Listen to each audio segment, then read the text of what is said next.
Hay que partir por una diferencia muy importante que nos suele llevar a interpretaciones complejas y después a crear políticas que quizás no terminan de solucionar los problemas, ¿no? Tenemos por un lado el emprendimiento idóneo, que se romantiza mucho y que es algo espectacular y genera empleo y genera oportunidades, innovación, crecimiento. Eso es un emprendimiento planificado, es un emprendimiento con ciertos recursos, es un emprendimiento formal, es un emprendimiento con perspectiva de crecimiento, y eso es un lado muy chico de lo que termina a ser el emprendimiento de no solo de los migrantes, sino de la mayoría de las personas en Venezuela y en Perú. Entonces, por el otro lado tenemos el emprendimiento por subsistencia, el emprendimiento por necesidad, y esto, más que emprendimiento, lo categorizamos como trabajo independiente, pero se ha transformado desde que inicia el proceso migratorio en una medida que muchos migrantes han tomado, por la cual han optado para generar recursos. Esto ahora se ha visto agudizado con la pandemia significativamente, donde vemos que para junio, cuando levantamos la última encuesta de población migrante en Perú, habían más personas que estaban trabajando de manera independiente a las que estaban trabajando de manera dependiente en el caso de la población migrante. Entonces, muchos migrantes han visto en el emprendimiento una salida a una condición de vulnerabilidad y un canal para generar recursos.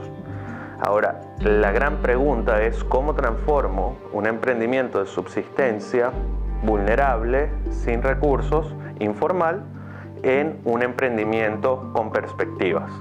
Y ese es el mayor desafío que enfrentamos. Y eso es una pérdida, las barreras que se enfrentan para llegar ahí, de un sitio al otro, llevan a una pérdida de oportunidad, a un costo de oportunidad altísimo, tanto para los migrantes como para el Estado peruano. Porque el emprendimiento siempre es un motor para la economía, pero el emprendimiento formal, estructurado y con perspectiva de crecimiento puede serlo mucho más aún. Muchos migrantes han optado por emprender, pero por su condición migratoria, por ejemplo, no pueden registrar ese emprendimiento, no puede ser algo formal.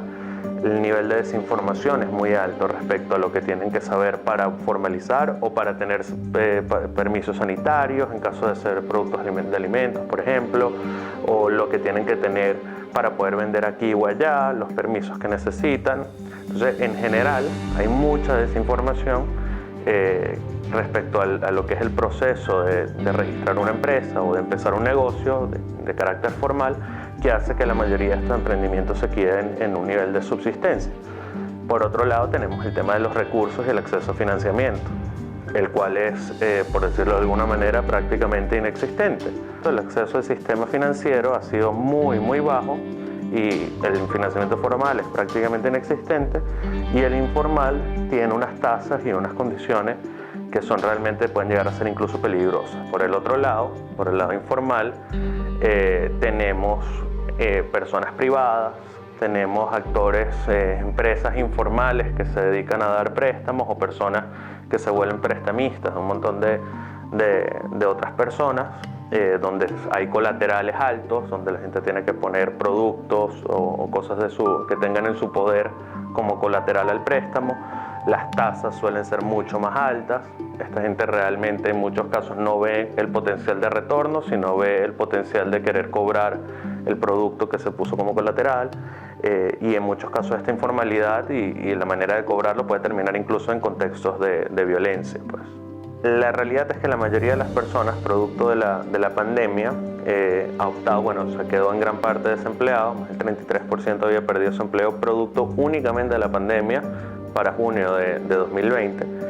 Y en este retorno a la actividad, quienes se encontraban laborando, 54% lo hacía como trabajador independiente. Entonces, la población migrante ha dejado de obtener oportunidades, o de por lo menos percibir oportunidades en el empleo dependiente, sea formal o informal, y ha optado por un trabajo independiente que se ha caracterizado por su característica de subsistencia y vulnerabilidad. Entonces, es un proceso de emprendimiento, entre comillas, pero de emprendimiento con poca perspectiva. Y la clave está en cómo transformar ese tipo de emprendimientos en emprendimientos con perspectiva. Si hubiese que mandar un mensaje a esas personas que están buscando emprender, que están trabajando independiente y quieren transformar eso en un emprendimiento con perspectivas de crecimiento, es que creo que son tres cosas fundamentales. Uno, si la información no llega a ti, tienes que ir a buscarla.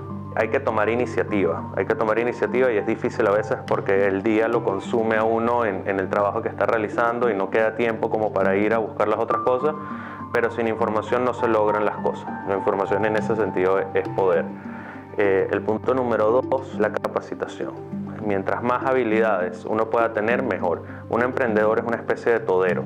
Entonces un emprendedor tiene que saber hacer un poco de todo. No tiene que ser un experto en todo, pero tiene que saber hacer un poco de todo. Entonces, ¿qué quiere decir eso? Sabe temas de administración de la empresa, temas de contabilidad, temas de marketing, temas de estrategias digitales, innovación, etc. Hay que estar buscando las oportunidades que hay. Hay un montón de oportunidades gratuitas de capacitación que están ahí, que pueden ser accesibles, pero nuevamente hay que ir a buscarlas. Y el tercer punto es, aunque parezca casi imposible, siempre tratar de tener un chanchito donde se pone ese pequeño mínimo ahorro que se pueda generar del negocio, porque cuando puedes ahorrar un poquitico, por más chico que sea, poco a poco, ese se vuelve tu capital de inversión y ese se vuelve tu capital que te puede ayudar a crecer.